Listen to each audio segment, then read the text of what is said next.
नमस्कार, संतोष की रिपोर्ट में आप सबों का स्वागत है। और आज हम संतोष की रिपोर्ट में चर्चा करने जा रहे हैं बिहार में जिन 4 जगहों पर उपचुनाव हो रहा है और उस उपचुनाव को लेकर सरकार जिस स्तर पर अपना सब कुछ दांव पर लगा रखा है, ऐसे में कहा जा सकता है कि लोकसभा चुनाव के परिणाम के बाद जो साइकोलॉजिकल वार बिहार में चलनी शुरू हुई है, उस वार में बड़ी बढ़त बनाने की कोशिश में नीतीश और बीजेपी लगी हुई है। यह कैंपेन के अभियान से समझा जा सकता है। आज बेलागंज में जदयू प्रत्याशी के पक्ष में प्रचार अभियान चला है, मतलब प्रचार अभियान खत्म हुआ है। उस प्रचार अभियान का नेतृत्व नीतीश कुमार कर रहे हैं और उस मंच पर बीजेपी के नेता सम्राट चौधरी बीजेपी की तरफ से हैं और जदयू के तमाम बड़े दिग्गज उस मंच पर मौजूद हैं। सांसद से लेकर विधायक से लेकर मंत्री तक। लग रहा था जैसे बेलागंज से ही तय होगा कि 2025 में बिहार किसके सिर बंधेगा ताज बिहार में। कुछ उसी अंदाज में समा बांधने की कोशिश भी हुई, लेकिन सेनापति ने जिस तरीके से बुझी बातें कही हैं, उससे एक बार फिर सवाल खड़ा होने लगा है कि नीतीश के नेतृत्व में 2025 साधने की तैयारी बीजेपी ने कर रखी है। क्या वाकई में नीतीश उस मना स्थिति में है क्या? लगभग 23 मिनट उन्होंने भाषण दिया है और उस 23 मिनट में उन्होंने उन्हीं बातों को दोहराया है, आप लोग से आग्रह है, जिन बातों के सहारे आज पिछले 23 वर्षों से अपना किनारे हो जाएं और शांति बिहार की जनता को अलग अलग शांति बनाने का काम करें, अंदाज में बात रखते रहे। अब हम आग्रह वही जीविका दीदी, वही नौकरी, वही हर घर जल नल, सुशासन। अब हालांकि सुशासन की बात नहीं करते हैं, कानून की राज की बात नहीं करते हैं। अब वो सारी बातें अब इनके एजेंडे में नहीं है। अब हम लॉ एंड ऑर्डर की बात याद दिलाना कि भाई लालू के शासनकाल में क्या हुआ था, हमने कहा हमें कैसा बिहार मिला, न सड़कें थी, न बिजली थी, न लोगों का जान सुरक्षित था, अपहरण उद्योग चल रहा था, हमने वहां से यहां तक लाया। मंत्री अशोक तो बड़ा सवाल यह है कि आप जहां से जहां तक लेकर आए हैं, उसके आगे आप क्या करना चाहते हैं? आप नौकरी देने की बात कर रहे हैं, लेकिन बहुत सारे ऐसे बुनियादी सवाल हैं, उन सवालों को लेकर नीतीश निरुत्तर है। और एक ऐसे नीतीश जो अब भाषण पढ़कर दे रहे हैं, देखिएगा आगे सुनिएगा कि भाषण लाइन बाय लाइन पढ़ कर दे रहे हैं। तो क्या इनके नेतृत्व में 2025 साधने की जो तैयारी में बीजेपी है, बिहार जैसे राज्यों में संभव है क्या? बड़ा सवाल है। और ये सवाल मैं इसलिए कह रहा हूं कि बिहार को जीवंत राजनीति में ज़्यादा भरोसा है। बिहार में जीवंत राजनीति और बेहतर वक्ता अभी तक बिहार की राजनीति में सफल हुए हैं, लेकिन नीतीश जिस दौर से गुजर रहे हैं, उस दौर में क्या आपको लगता है कि 2025 सहारा जा सकता है? क्योंकि अब उनके पास न कहने के लिए कुछ बचा है, न अब कुछ नई चीज़ें करने के लिए बचा है। तो क्या ये मान लिया जाए कि बिहार एक ऐसे अवसान की तरफ बढ़ रहा है जहां दूर दूर तक उम्मीद की किरणें नहीं दिखाई दे रही है? बड़ा सवाल है। तो जरा सुनिए नीतीश कुमार के उस बुझे हुए भाषण को, जिस भाषण में अब नयापन कुछ भी नहीं है, जिस भाषण में अब ऐसा कुछ भी नहीं है जिससे लोग उम्मीद भरी नज़रों से नीतीश को देखें। तो फिर इस बात को लेकर कहाँ तक नीतीश के साथ खड़ा हुआ जाए कि जब तक नीतीश हैं तब तक नीतीश के साथ खड़े न रहा जाए, क्योंकि ये सवाल अक्सर अलग अलग स्वरूप में सामने आ रहे हैं। लेकिन जिन स्वरूपों के सहारे नीतीश पर लोगों ने भरोसा किया है, आज नीतीश उस मना स्थिति में है क्या?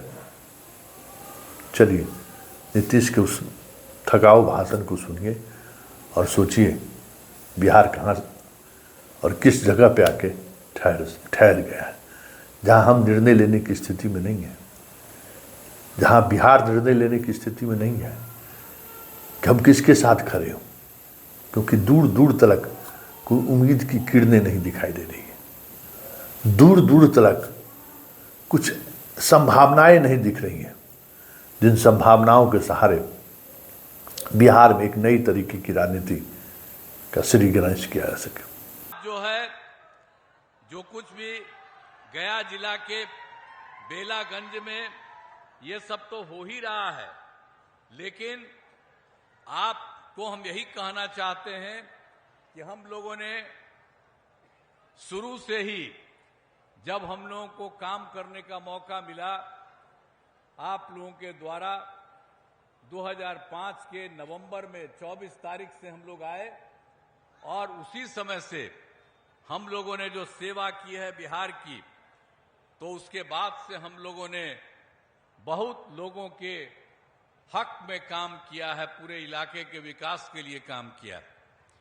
लेकिन जो 2005 में हम लोगों ने शुरू किया था और उसके पहले जिन लोगों का शासन है आके वोट मांगते रहते हैं, याद कर लीजिए खाली कि वो लोग तो कोई काम नहीं किए थे। आप सबको मालूम है कि जब उन लोगों का राज था हम लोगों के काम के पहले, तो शाम के बाद कोई घर से निकल नहीं पाता था, डर के मारे। ये हालत था उनके। और किस तरह से था, हिंदू मुस्लिम का झगड़ा होता रहता था। आज कहां होता है?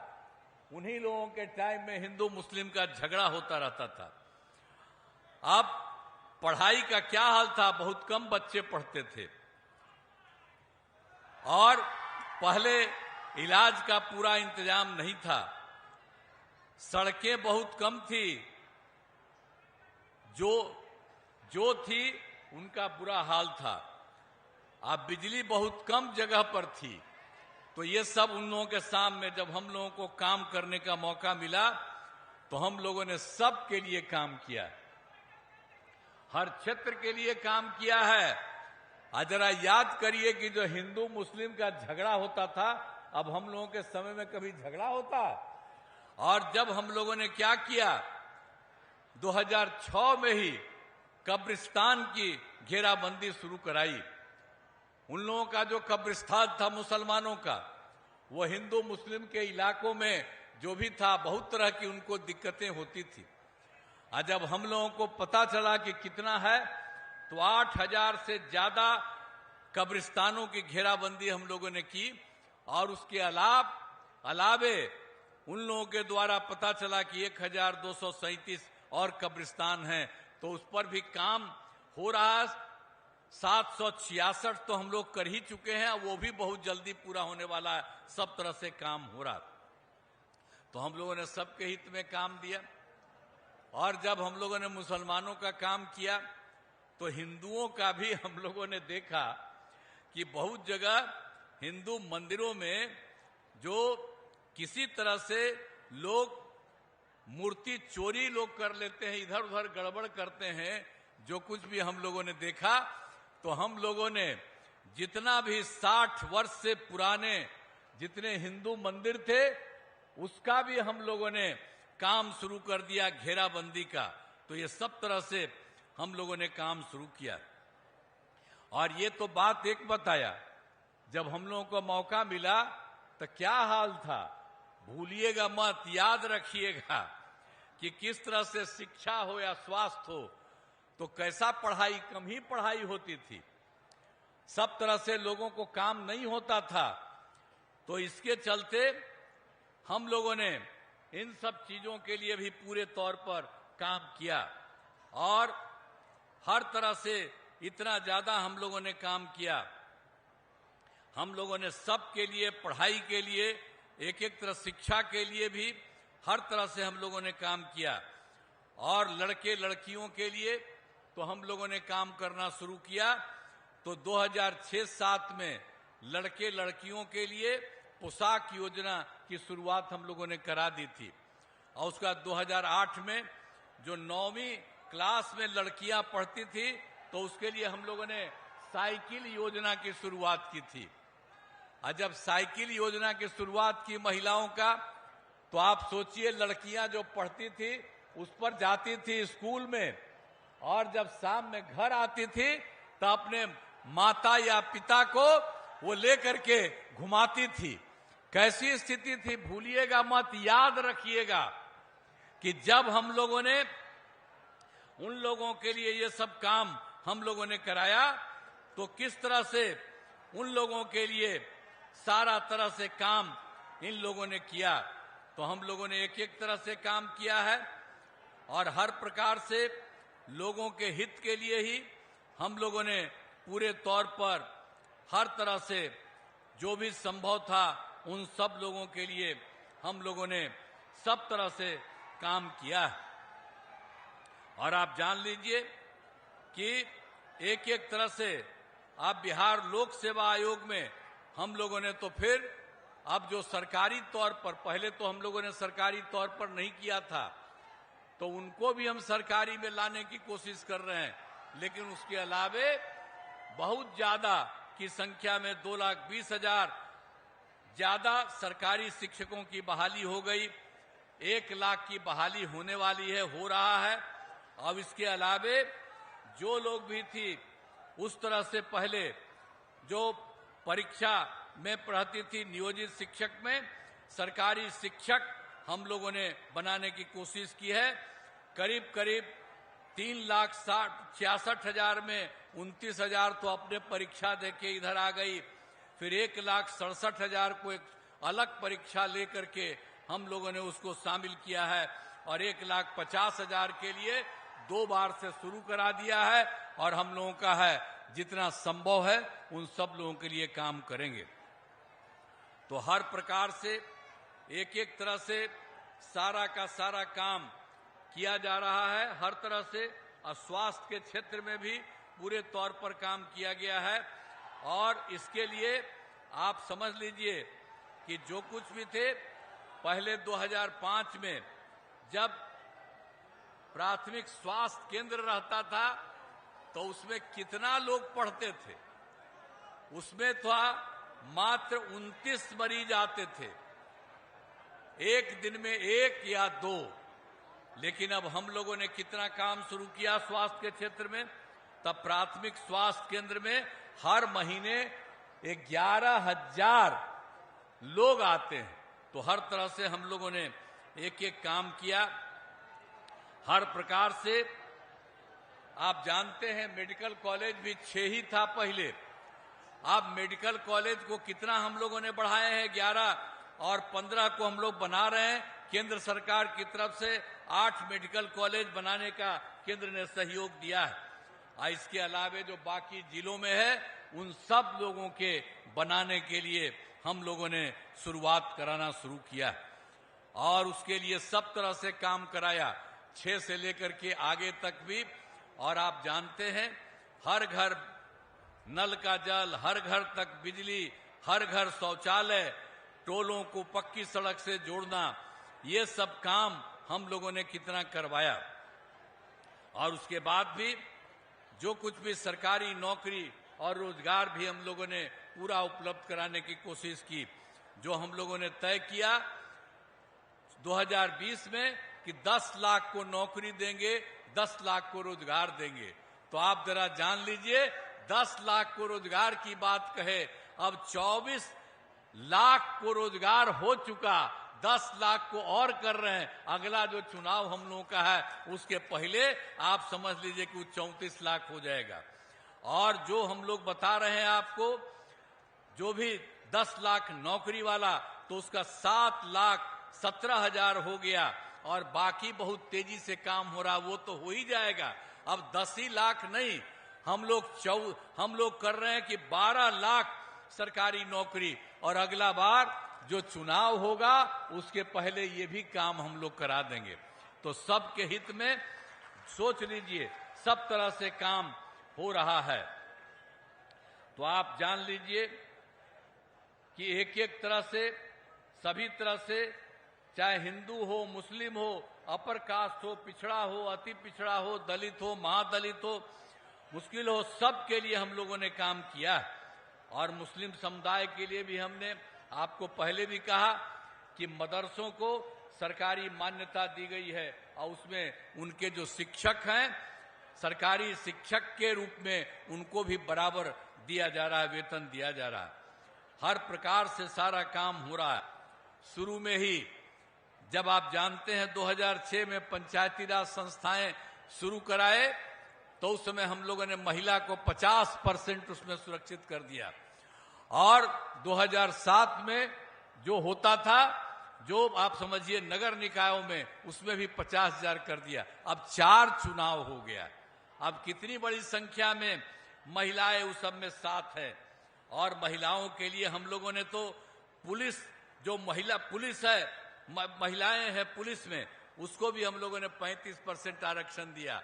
और अभी पुलिस में जो महिला पुलिस है उसकी संख्या 30,000 से भी ज्यादा है। और देश के किसी भी राज्य में किसी को पुलिस में इतने लोग नहीं हैं, ये हम लोगों ने करा दिया।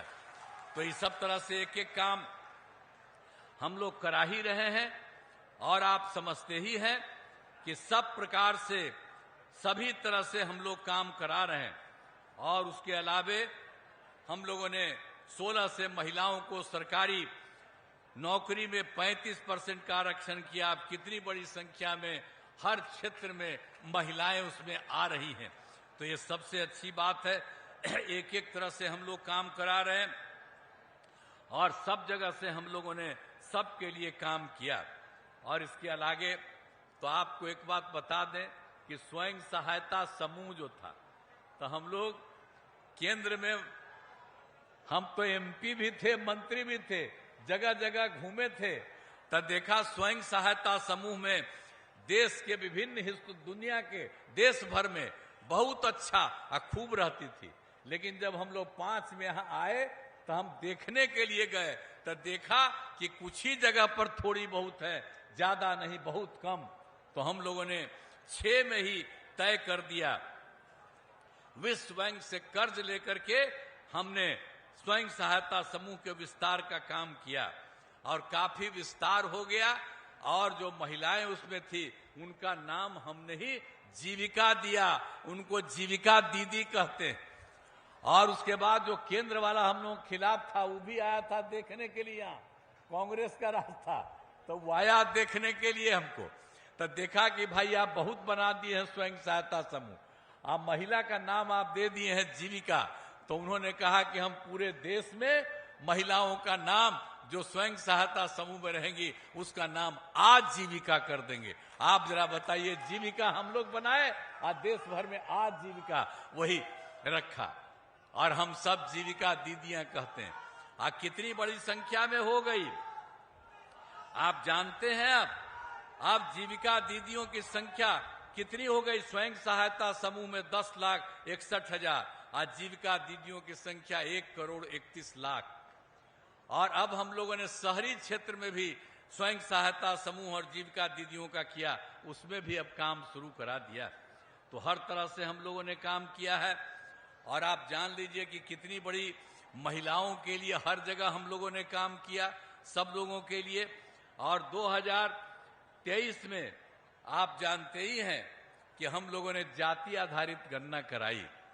और जाति आधारित गणना में भी हम लोगों ने ये तय कर दिया कि कौन परिवार के लोग गरीब हैं, चाहे वो ऊंची जात के हों, गरीब हों, जो कुछ भी जाति के हों, चाहे पिछड़ा हो, अति पिछड़ा हो, दलित हो, महादलित हो, अपर कास्ट के हों, मुस्लिम हो, सब तरह के लोगों का हम लोगों ने उसमें देख लिया। और उसके हिसाब से हम लोगों ने सब कुछ कराया है, जाति आधारित गणना उसका। और उसमें हम लोगों ने ये तय किया था कि कौन गरीब है, चाहे वो किसी भी जात का, अपर कास्ट हो, पिछड़ा हो, अति पिछड़ा हो, दलित हो, महादलित हो, हिंदू हो, मुस्लिम, कोई हो, तो उसको हम लोगों ने देखा तो कुल संख्या मिली है 94 लाख गरीब परिवार। हाँ, वो अपर कास्ट के भी हैं, पिछड़ा भी है, अति पिछड़ा है, दलित, महादलित, हिंदू, मुस्लिम सब है। और उसके लिए राज्य सरकार ने तय कर दिया कि उनके विस्तार के लिए हम लोग काम करेंगे। और शुरुआती दौर पर भी हमने उन परिवारों के परिवार के लिए 2 लाख रुपया सरकार की तरफ से मदद देने की शुरुआत कर दी है। अभी 4-5 साल में ये सारा का सारा काम हम लोग कराएंगे। तो हम बताना चाहते हैं कि भाई हम लोग तो काम किए और उसी तरह से हम लोगों ने इतना ज्यादा काम किया, और आगे भी हम लोग जो भी पहले से साथ थे वही मिलके काम करेंगे। बीच में कोई इधर उधर आए उनको अब हम लोग कभी कोई साथ नहीं लेंगे, हम लोग एक ही साथ रहेंगे और सब लोग मिल करके हम लोग काम करेंगे। यही हम आपको कहना चाहते हैं। और गया जिले में भी बहुत काम किया। अरे गया का कितना महत्व है, गया है, बोध गया है, उसके अलावे भी है, बहुत महत्व है। हम लोग तो पहले भी जब यहां पर हम कोई सरकार में थे तभी, उसके पहले भी हम लोग खूब घूमते थे और खूब देखते थे। तो यहां पर आपके जिला से हमको कितना महत्व है। और हम लोगों को जब मौका मिला तो आपके लिए बहुत कुछ करने की हम लोगों ने कोशिश करा दिया।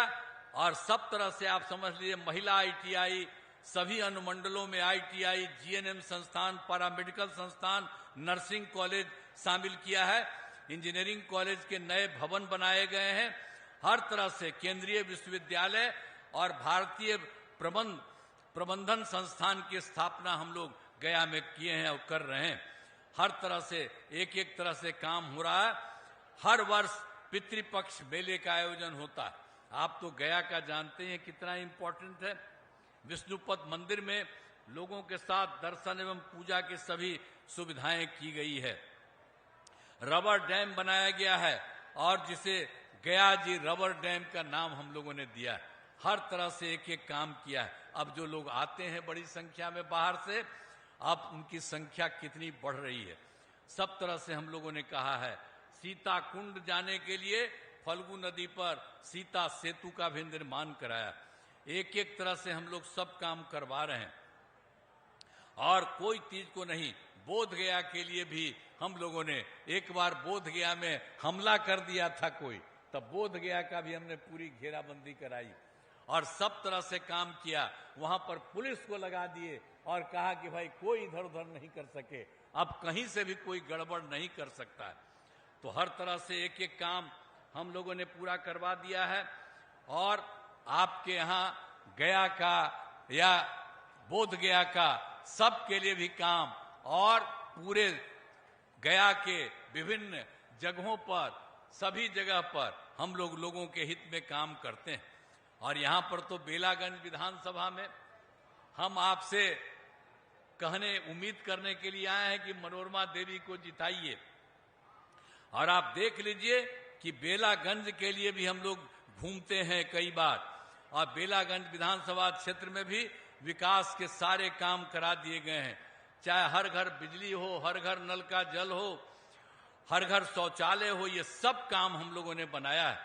अब बहुत सभी टोलों में पक्की सड़क जोड़ा गया है, उनके लिए भी हम लोग काम कर रहे हैं। और जो 2025 में चुनाव होने वाला है उसके पहले बाकी सब के लिए भी हम लोग जो भी कमी है उस सब काम को हम पूरा कर देंगे।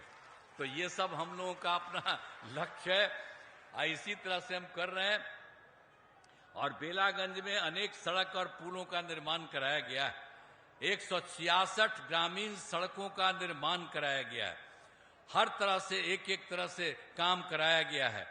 बेलागंज में बिजली की नियमित आपूर्ति के लिए 1 ग्रिड सब स्टेशन और 2 विद्युत उपकेंद्रों का निर्माण किया गया। सिंचाई हेतु 3 डेडिकेटेड कृषि फीडर का निर्माण आपके यहाँ भी करवाया गया। तो ये सब काम हम लोग कर रहे हैं।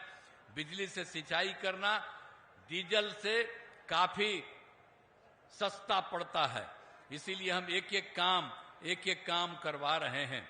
और कोटेश्वर धाम भगवान शिव का मंदिर है। यहाँ बड़ी संख्या में लोग आते हैं, इस